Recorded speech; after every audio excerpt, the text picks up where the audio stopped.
আজকে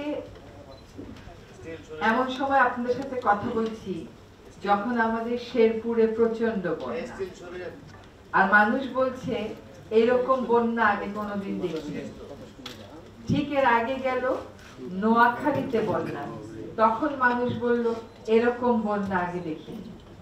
এবছরের শুরুতে এমন গরম গেল, আমরা বললাম এরকম গরম আমরা আর দেখিনি।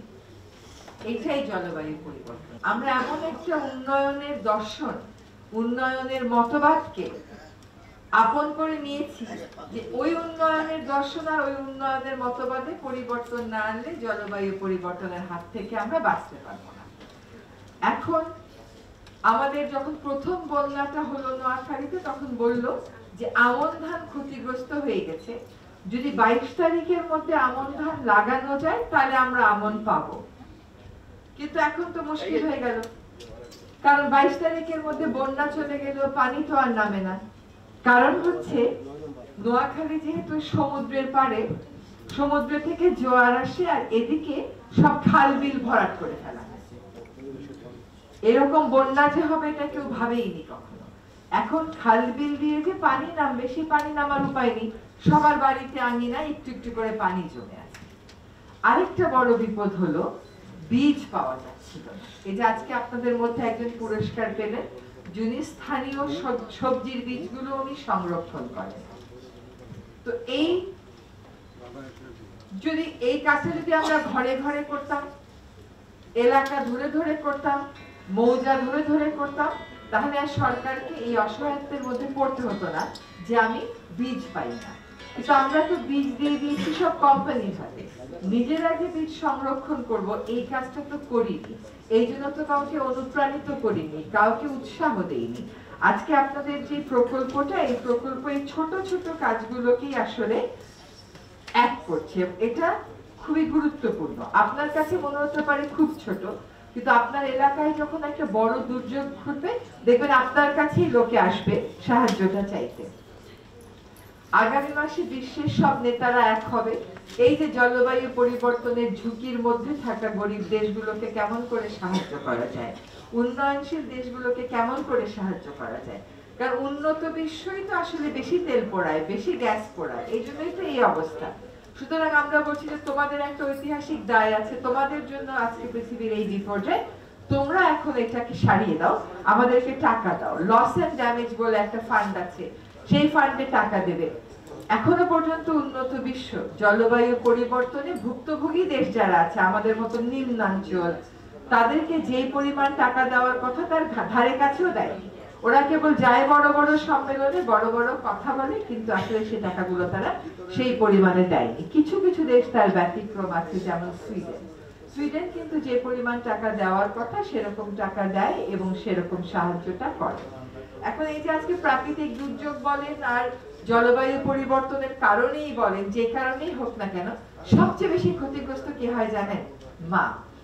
আপনি কিন্তু কখনো, আমি জানি না এই রুমে উপস্থিত কেউ এটা কখনো বলেছেন কিনা বাসায় যে বাবা খিদা লেগেছে খাওয়া দাও, বা বাবা পানি দাও তো পানি পিপাসা লেগেছে, বলি না। কিন্তু অভ্যাসগত কারণে মাকেই এটা বলি, মা খিদা লেগেছে খাওয়া দাও, মা পানি ঢেলে দাও।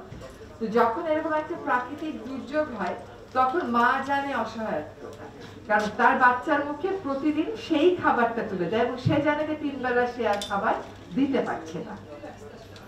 আর আমাদের যে অসুবিধাগুলো, যেমন খুলনাতে আমরা জানি যে ওখানে মেয়েরা জন্ম নিয়ন্ত্রণের বড়ি খায়। কেন? তারা মাসিকটা প্রত্যেক মাসের মতো দিতে পারে না, ওদের ওই পরিমাণ পানি নেই গা ধোয়ার জন্য। ওইখানে গর্ভবতী নারীরা একটা অসুখ আছে যে গর্ভকালীন সময়ে উচ্চ রক্তচাপ হয়ে যায়। এটা কেন হয়? কারণ সব সময় তো লবণাক্ত পানি খেতে হয়।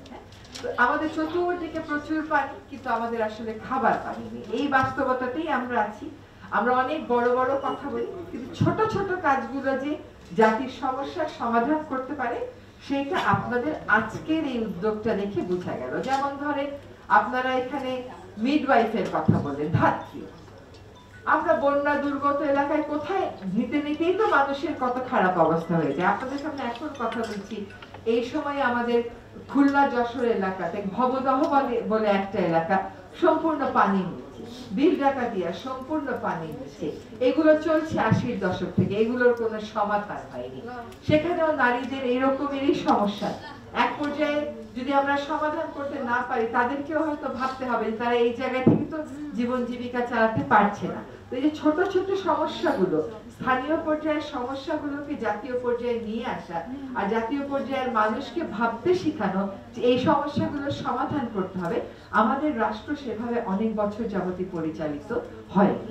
যদি তাই হতো, আমি নিজে ভবত হয়ে গেছি 2006 সালে, আজকে 2024, তখন গেছি আন্দোলনের অংশ হিসাবে, আজকে 2024 সালে সেই সমস্যার সমাধানের দায়িত্ব আমার কাঁধে এসছে। কথা হচ্ছে যে এতটা বছর আমরা করলাম, এতটা বছর মানুষগুলো বারবার পানির নিচে কেন গেল? 10 লক্ষ 15 লক্ষ মানুষ, তাদের সামনে দুর্গাপূজা, সেখানে তাদের কোনো উৎসব উদযাপনের কোনো মানসিকতা নেই, কেমন করে থাকবে? তারা তো সম্পূর্ণ পানির নিচে। আমাদের আন্তর্জাতিক পরিমণ্ডলে জিরো কার্বনের নীতিতে যেতে হবে, হ্যামার করতে হবে, এবং সেখান থেকে লস এন্ড ড্যামেজের টাকা আনতে হবে। আর আঞ্চলিক পর্যায়েও আমাদের উজানের দেশ এবং ভাটির দেশকে একসাথে এসে অভিন্ন জলরাশির পানি ব্যবস্থাপনার বিষয়ে অবশ্যই সব দেশের জনগণের স্বার্থকে বিবেচনা করে সিদ্ধান্তে যেতে হবে। আর এবারের বন্যার কথা যেটা বললাম, যে বারবারই বন্যা হচ্ছে, আমরা বারবারই প্রস্তুতি নিচ্ছি যাতে খাদ্য নিরাপত্তার দিক থেকে বাজারে কোনো সংকট তৈরি না হয়।